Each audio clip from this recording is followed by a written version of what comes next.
Well, hello there, and welcome on Sunday here at Maryland on the Laurel lawn. I can finally say, Dave. Yes.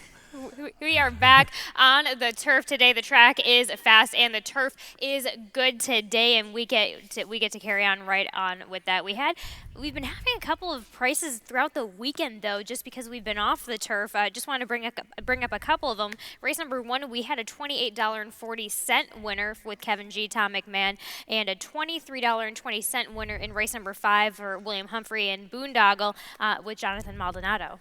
Yeah, and I think the prices are going to continue. I really do. I mean, today's card is pretty tough. Example, early pick 4. Usually try to go El Cheapo on the ticket. Not today. I'm going to make a fairly sizable ticket for 50-cent pick 4, I think. And those turf races today we have are extremely tough. A couple on the grass, 4 or 5 horses on their best day can find a winner's circle, and our job today is to find the one that's having the good day. Right? Hopefully we'll be able to give you a little bit of a tip on that. I know our selections are a bit all over the board. As you mentioned, we have some stellar handicapping. It's been some stellar prices coming. As Dave mentioned, stellar prices are going to continue with that. And with that, the early pick 5 starts in race number 1. Tim Tulloch is back here on set with us today. He's got a ticket lined up for you guys, and he goes like this, and he goes with Don't Tell Darren and Music Man's Andy, the Brittany Russell and Jerry Robb trainees for the first race. Race number 2, he goes 1, 5, 7, and in race number 3, he doubles down. He goes with the 4 and the 5. Race number 4, triples again, 4, 6, 7, and race number 5 with the 1 and the 7 for a $36 ticket. So again, no singles, no cheap tickets today. It's a good handicapping day, Dave. And with that, we'll start off with our first race, this claiming 40 for the fillies, 5.5 on the dirt as intended. Scratch the number 3 Golden Neb, which leaves us a little bit different, but you have the 4 on top. Yeah, I'm scared. Tim doesn't have my top pick on his ticket, so it makes me wonder there. Charlie Marquez, the red-hot rider, right, this week. I think he counted 5 wins this week for Charlie, a lot of long shots for him. But I think she's as speed as a 4, Lady Serenity, my top selection. Probably helped on that sloppy track at Pimlico by a bit of a speed bias, but she's very, very quick. At 5.5 furlongs, you might have to do some praying. That last 16th, half a 16th of a mile for her. But with a sharp break, I think she's a speed here, and I try to take them all the way. Music Man Sandy is first time in the Brittany Russell barn from Rudy Rodriguez. They ran her in the Schuylerville at 30-1. Out of that race, Vidario came back to win a stake at Monmouth. And so over her head in that spot, she's got some speed. She's been kind of able to stalk if necessary. Gets off Lasix for this race in the first time for Brittany Russell barn as a 2-year-old. So she could certainly win with any kind of improvement. Don't Tell Darren I threw in there. Don't know what to make of her. I don't think she's as fast early as Lady Serenity, but her last race where she finished 6th was a strong, strong race. Condescending, who was out of the money in that race, added the blinkers, came back here to hang on to win just the other day. And number 5, Miss Fussy Pants. If anything goes crazy up front, I don't think she's got the best numbers in the field, but she indeed does have Barbosa aboard and the ability to close in here. So she's probably the best of the closers. 4, 2, 1, and 5. 4, 2, 1, 5. I go 2, 4, 5, 1. I think the Brittany Russell horse got the horse in the barn, gave the horse a little bit of time, came back out of that Delaware event. Needed that race, I think, so hopefully that one will be a little bit better on the roll and be back in amongst friendlier foes. But race number 2 starts the early pick 4. Dave, as mentioned, he's got a ticket lined up for us. Dave, let's take a look. No singles. No singles. Could have tried to swing there in the 5th race with a single, but I couldn't separate the 1 and the 8. So going deep in the 2nd, a little deep there in the 3rd and 4th. This second race is a toughie. Went 3, 5, 6, and 10. In the 3rd race on the program, using the 1, 4, and 6 in there. Camp Pendleton's coming back on a short rest just 8 days ago. Spitball on the stretch out to me is an interesting horse, and it'll be the top pick in there. In the 4th race, 3, 6, and 7. Another race where I probably could have gone deeper if necessary, but never found a single on the sequence. The 1 and the 8 in the 5th race. Victorina finished strongly. The daughter of Army Mule in debut, and Bossy Ness on the outside, getting blinkers on for Jamie Ness. So that's it, $36. Blinkers on for Jamie Ness in that fourth. A nice $36 ticket, just indicating how nicely these fields have come up here for a nice Sunday of racing here in Maryland. Plenty of betting opportunities here, making a little bit. Let's see if we can get a little bit of a price for you. For example, in this second race here, this claiming 16, which have never won to a mile here on the turf, but that's still two turns for the girls. Scratch the 8, 9, 14, 15, and 16. Yeah, I went to Early Rose in here. We have some video of this filly off the claim into the Snake Frock Barn from post 12. Barbosa got her into good position early in the race and then took a light hold of her. She kind of rated in between horses and betwixt and between much of the trip, angled her to the outside in the stretch drive. There she is with the circle with the blue blinkers and the blue cap. And once she got to the outside, very, very willing here and run down by a late closer. Try to shift in a little bit there. There are several horses coming out of this race, back in against one another again today. I think the three of her rivals coming back to face her again. But I thought it was a good effort. First time on the turf since December at Fairgrounds, and she's in at the right level today.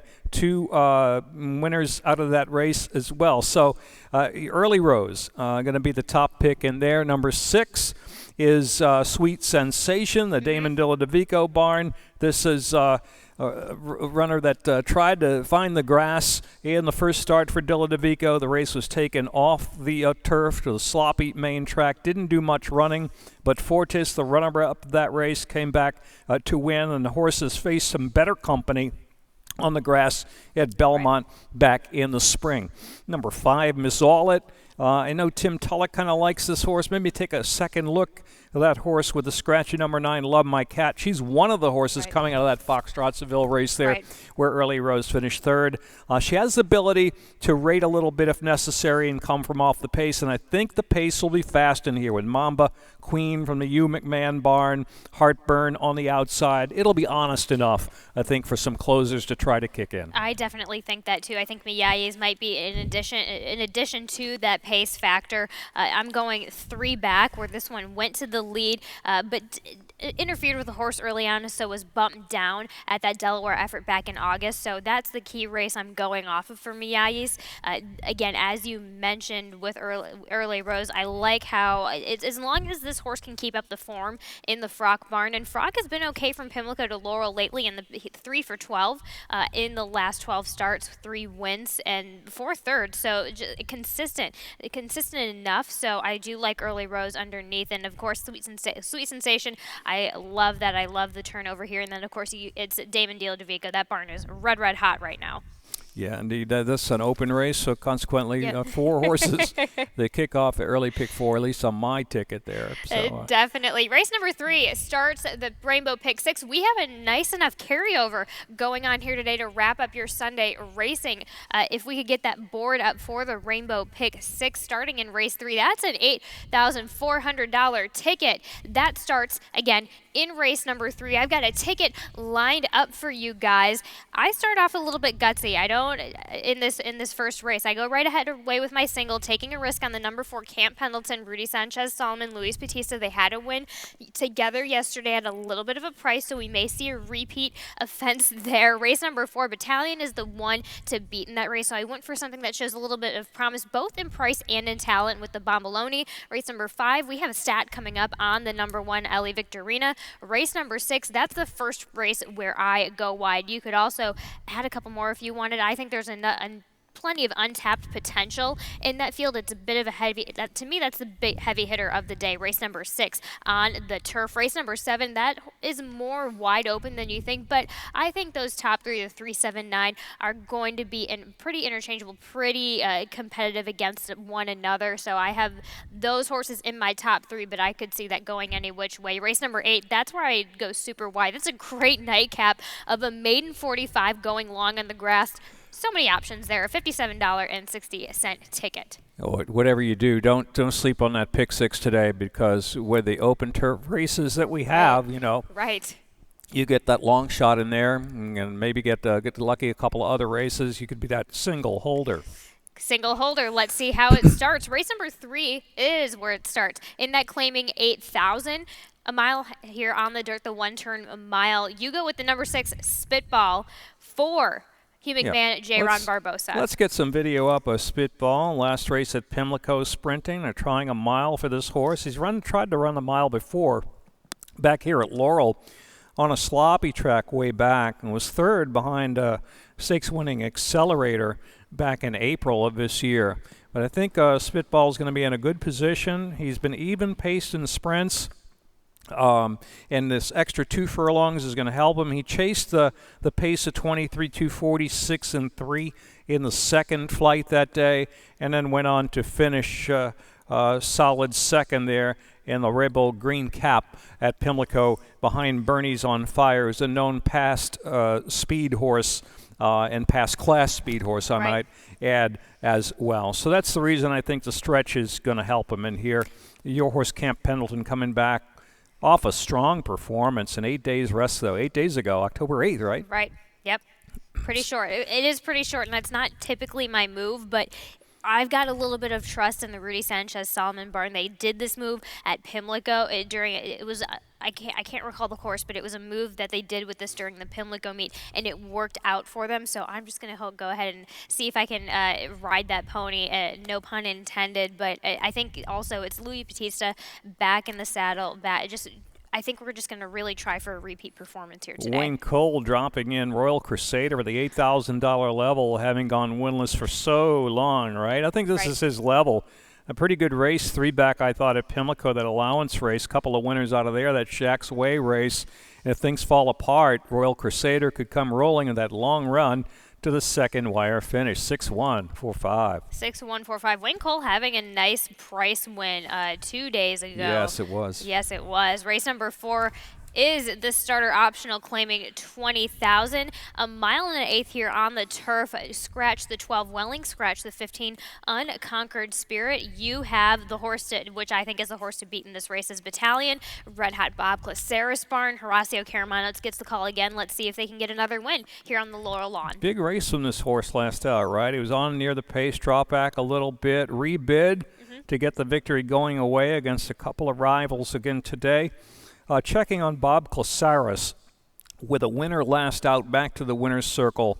Good, strong numbers on that, which shows me that the Claceris barn, when they've got one in good form like this, can come back and win another when they can stay in form for a repeat. So I'm just hoping he runs that race back, but that's a hope, right? In this wide open race. Wide open race. A strong-headed, ran a big race at Colonial off a time away from 2021 to midsummer of this year. He's had a campaign at Colonial, a second, a win, and a fifth. With 6 weeks off since that Colonial campaign, could fire his best shot against this group, and it would be good enough as well. 3 U.S. Constitution, beaten favorite behind Battalion last time out from out and Smile O'Brien, but not beaten that far.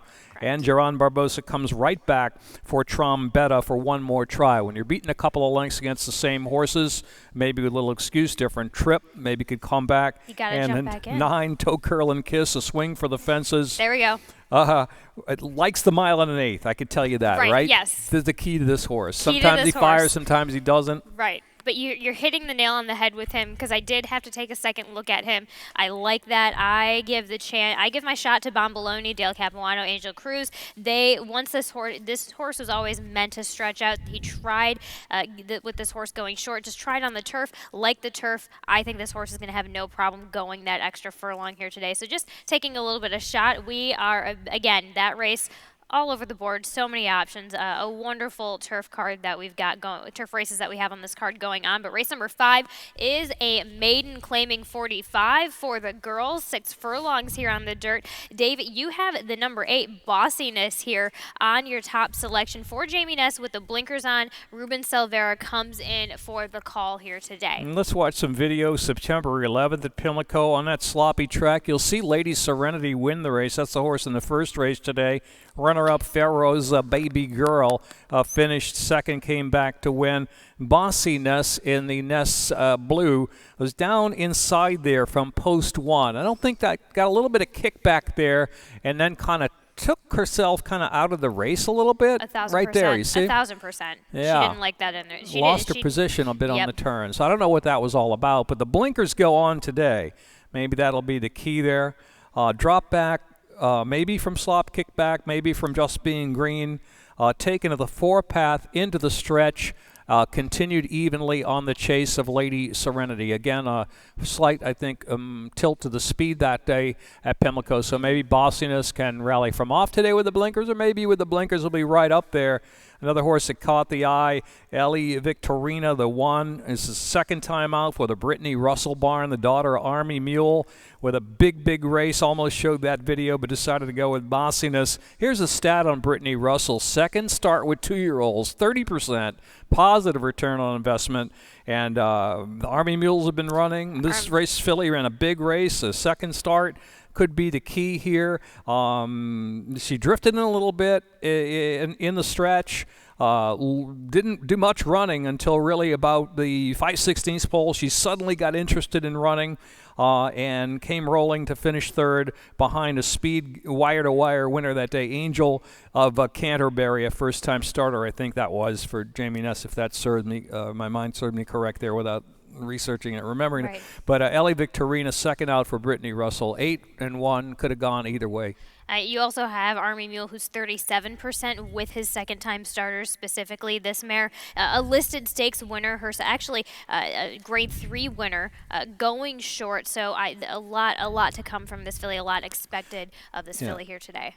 No blinkers, but I wouldn't be surprised. Just watching the video, she didn't have, like, what do you call it, a shadow roll on, right? Shadow roll. Maybe yes. something like that. Maybe a slight change like that. That's not a kind of reportable change. Could do the trick with her today. And again, she did a big learning experience for her there. A huge learning experience, I thought, especially with the Jamie Ness horse, Bossiness. I think she got that a bit. Slop tends to hit a little bit harder than dirt. It tends to sting a little bit more. So I think with her, that was just an adjustment of her. She got stung a little bit. She kept running, but I think she was still a little bit discouraged. But she kept. I think that, which is why they put her to the turf. Right, so they said this filly didn't run. She didn't bring much on the home stretch on the front end back at Pimlico on the slop. Maybe she wants to go long. Maybe she doesn't want dirt in her face. But I like that they have her back in the spot. That outside post, huge benefactor with bossiness for Jamie Ness on the outside. The race number 6, that allowance a mile here on the turf for the 3-year-olds and up, which have never won a race other than Maiden Claiming, Waiver Claving, Starter, or Maryland Cider, Maryland Bred. Anyway, to me, a big price scratch in the number 5 Baton. I had that horse on top, but you end up going with the horse on the inside, in effect, for Neil Morris, J.D. Acosta on top here today again. Maybe just box the 1, 3, 7, 8, 10, and then whoever Tim picks, right? That they're going to be able to set 8-horse box. I don't know. This race could be trip dependent here for the winner, and with the one hole, a horse that's been kind of running along since the moving to the Neil Morris barn. Good second in the first start for the barn from right off the pace, even finished second out. You see some late game there against Gunslinger at Delaware. And coming back to Laurel, the horse kind of been all over the Mid-Atlantic searching for a turf spot. Shortening up to the mile might be the help if the pace is sufficient enough. I like this kind of shorten up back to a mile if there's enough pace in front. And Neil Morris, in the last 5 years, is an 11% trainer at Laurel. However, a huge positive ROI on the grass. So he's won with some long shots before. And a horse that figures, that's almost getting there, and maybe rounding in the form, I'll take my shot. In effect, in the 6th race. In effect, in the 6th race, I go with the number 7, Wish Me Home for Phil Schoenthal. I just ended up with the scratch of the 5. I end up landing on that horse just with the feels that this horse has been against lately, especially a couple of those that try at Saratoga. I think sometimes when you try at Saratoga and still ran well enough, just takes a little bit to get back into the groove, and I think this horse is gearing up to land on another nice go again, like we saw at Laurel, going a mile on a good turf again at that allowance level. So, Dave, you go. Well, yeah, 1:10.78. But, with Wicked Prankster Tom Hagen in the race, I think the pace will be legit enough maybe for a type of a closer in this. Another closer, he put in the ticket there, was a 10. Crisper, I know it's a far outside post, but he's shown good final furlong kick in each of his 4 turf starts so far this year, and first time over this track for CRISPR with a hot riding long shot rider in this week in Charlie. Right. I'll touch on my picks a little bit. Tom Hagen, I think that horse ran really, really well at Pimlico last time out. I think give that horse another chance at this distance, cut back into to that mile a little bit for this one. The number 3 is, Search for Truth for Michael Dickinson. This one gets the blinkers on. Tried at that longer route for the Belmont at Aqueduct meet just in September. Tried to go for a little bit. I think that got a little tip from the connections. Just thought it was a touch too far for that guy, especially coming off of just a big layoff with that. In addition to that, so gets a nice work. Gets everything solidified, settled. I have a feeling that 49 and 4 work was with the blinkers on, so I think the distance might work for search of truth. Yeah, blinkers on, and you know he's going to be fit. Right. Working up there at the Topeka Farm and multiple turf courses they have. Yes. One fast, one firm, one soft, and yes, Noah's Ark. Running up the hill, and Yep. It's just a fantastic facility that the Dickinson barn has there at Topeka Farm up in Northeast. So. Search for Truth, blinkers on, wouldn't surprise me. I don't know. We'll find out. We'll find out for the 6th race. Race number 7, that allowance. You choose the number 9, Sachet. Sesh. Sesh. Yeah. Sesh. It's French. Sesh for Hey. I should know better. Sesh Yes. for Jamie Ness. Ruben Silvera comes in again. The last time all of these 3 linked up, it was a win at a starter allowance over at Parks. The big race at Pimlico. Let's watch it. Now, this day, September 25th, for this race, the track rated good. It was kind of a weird day weather-wise. I believe the track had been drying out, then it was fast, and it rained again, and it was rated good. But Sesh puts in a powerful final 3 furlongs here. I think one of the best 3 furlong, late 3 furlongs runs we've seen at Pimlico, but couldn't get by a horse who was held together on the lead there. Rusty's G550 kind of snaking over to the inside on the left lead, but a big finish to there for Sesh. And at the 1-turn mile, he'll have sufficient pace, I think, in front of him to get the job done today. From the Jamie Ness barn. Really impressed by his last 3 ace run. Winner out of that race, speaking of Wayne Cole, right? Guess who was last in that race? It was Hashur. Dead last in that race. Came back to win here the other day, 2 days ago, right? For Wayne Cole.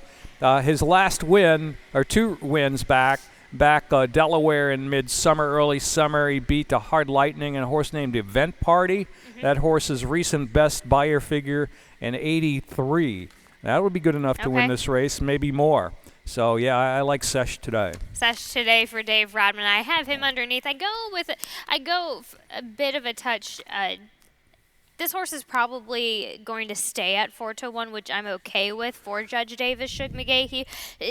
I understand that Shug McGahee is just okay. It's not the strongest stat in his barn first after the layoff, but I like that breeze out of the gate. 2 works back on September 30th.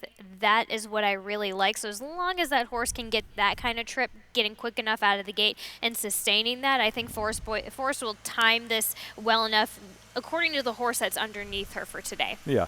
Off the time away from the races, ran 3rd in the Grade 3 Nashua behind Rockefeller last year.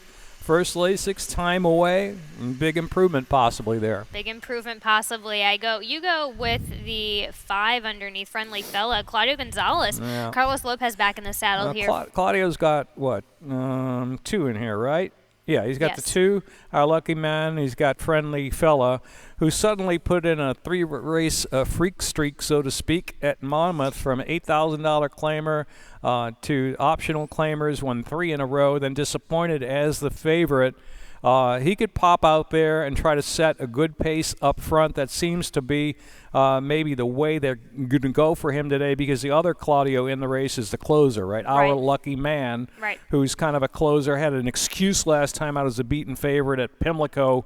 behind Rusty's G550, and Sesh ducked out at the start. I mean, he just went right to the outside, pretty much losing all chance there, and didn't have a lot of time to recover after that. And like again, they really got away from Rusty's G550, quality horse up and on near the lead, and Sesh with that final 3 furlong kick. So I wouldn't be surprised to see our lucky man make amends and come rolling late. And if Sesh doesn't fire, he could be there in the money. Sure, definitely. I also see a critical threat, that Saratoga claim for De Paz with Barbosa come in. I like that close as well for the 7 furlongs. So you extend that 7 furlongs to just the 8. I think that's also what this horse has been asking for a little bit as far as the setup over here at Laurel Park. So you also have Horacio De Paz, who's pretty decent at stretching them out. 5 for 25 in sprinter route as of lately, and to add to that 5 seconds and 2/3. So that's doing pretty well for stretching them out. Righty. I don't know. We'll find out. That's again, another tough race. Rate. Yes. I think the pace is going to be sharp enough though for Sesh to rally. Don't want to give it away, but he's the best bet of the day. Best bet of the day. We'll get to that in a second. Race number 8 is this maiden claiming 45, a mile and 16th here on the turf. This race could go a lot of different directions. You go with the number 3 Fortel for Madison Myers and Toledo, taking the call with this one, having a good run at Colonial in that maiden special weight just before getting a touch tired. Yeah, and this horse is running Colonial kind of even pace there, 2 back, and the winner of that race came back with a better buyer figure, the Brookmead winner, than he did in victory in the Brookmead. So I like that positive point.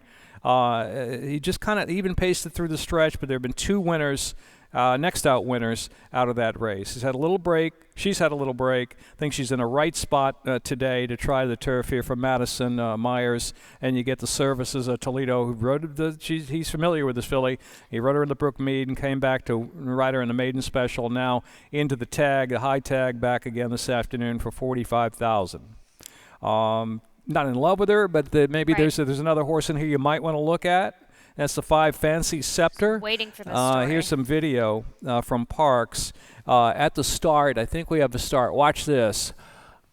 A little bobble and down a to bump. the knees. Yeah, and then was hustled up into the pace, or actually took the rider right up into the pace, 3 wide, into the first turn there.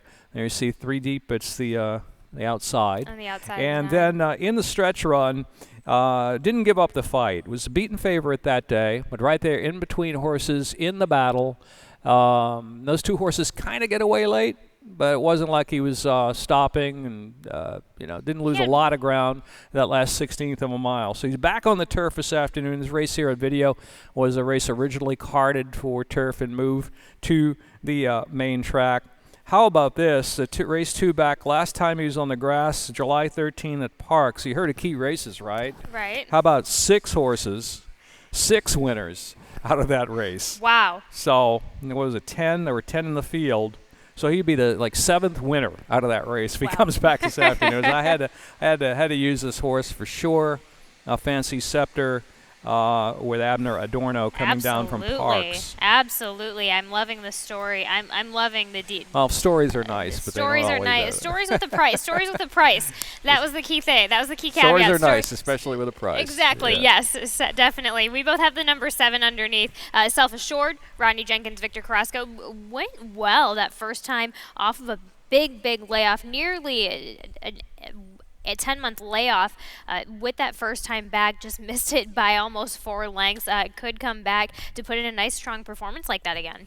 And I don't know. How can you not pick a horse named a Sweaty Fox? Exactly.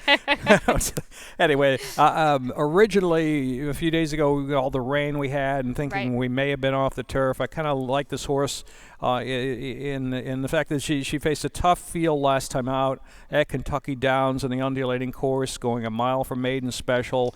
Winner out of that race, the 9th place finisher out of that race, came back to win at Keeneland on the dirt with a 72 buyer.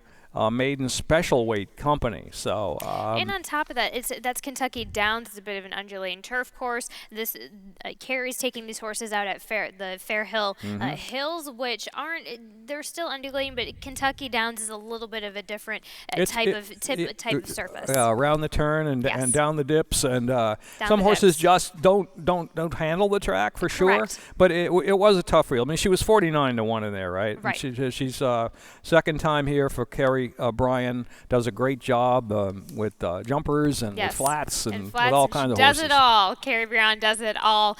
Let's take a look at a couple of things that are coming up. Most notably, what's going on next weekend, Dave? It's the Maryland Million that we have going on Saturday. We've got an early post that day, but what a wonderful! It's our highlight of the year here at Laurel Park. Yeah, our biggest day here at Laurel. Gates open at 10 a.m. First race 11:30 a.m. It's the 37th running of the Jim McKay Maryland Million Day, and we'll have on-track entertainment as usual between races. A Sutler Post Farm Clydesdale, a new kids zone. So bring the family out. Ponies in the paddock. Pony kissing booth. A pony kissing booth. A pony kissing booth. Really? Oh, wow. And face painting and more. So a lot of activities, some new things too this year. First race post time is 11:30 a.m. And of course, the races themselves. The right? races themselves. We got a wonderful stakes action here. Today, of course, we have our $150,000 guaranteed Maryland Million Classic with the ladies behind that, and we have our sprint and our distaff, our turf star, and then the rest of these, we have the regular turf. Now, that regular turf, that's going to set up really nicely. The nursery that's going to be an interesting race. I like Heldish coming up in there, and then in the Lassie and the turf sprint with some nice starter handicaps to be early on that race card day. Yeah. Oh, yeah. Don't forget, come hungry too. We have our steaks buffet, so you can Steaks on steaks. Yeah, FB events at MarylandJockeyClub.com. Reserve your table. And if you go to laurelpark.com and click on the Maryland Million link there, you'll see the number to call, get your reservations in. They'll, of course, have, what else would you expect? What else would you Maryland expect? crab cakes on the menu, Maryland right? crab cakes Yeah. on Maryland Million Day. We also have a giveaway on that day. You can have a chance to win a $500 betting voucher. That they give that out in race number 6 on Maryland Million Day. So enter at laurelpark.com. Be here by race number 6, just a touch before race number 6. So races start early at 11:30. Get your foot in the door and possibly get a chance to win that $500 betting voucher. If you're QR code savvy, you can come here to Laurel Park and just flash your phone at the QR code and then fill out the form to enter that $500 giveaway. So lots of ways to enter. Dave Rodman with the tech assistance. I had to help for out us. John Scheinman yesterday with there the we QR go. code. With the QR code, yeah, a lot. yeah. But you That's can the only reason that I know about it. Well, hey, assistance is assistance, but you can help us out with some other assistance like your best bet and your value play today. Oh, okay. Let's go to the best play of the day. You probably already know by now. That's race 7, number 9, Sesh. Talked all about that horse and the good final 3A skick that he had. Hopefully that pace will be sufficient for him for the mile run. And a value play of the day, drum roll, is in effect Neil Morris with a positive ROI in turf races here at Laurel Park in the long run. In an open race where 3, 4, 5 horses really have a chance to win on trip, I'm hoping it in effect finds his best way through today. Best way through today. That's it for me. We'll be right back with Dave Rodman for some more changes and scratches. First post race. Tim Tulloch is going to be with me on set today. We opened up on the turf just so he could come back. There we go. Great card that he doesn't work on off the turf days. Exactly. Okay, right. It is. I guess it's in his I got contract now. news for him. He's going to start working because we have a good streak of weather coming up all the way through next weekend. All the way through next week. First race is at 12:40. Let's get to this guy next to me for changes and scratches. Good luck.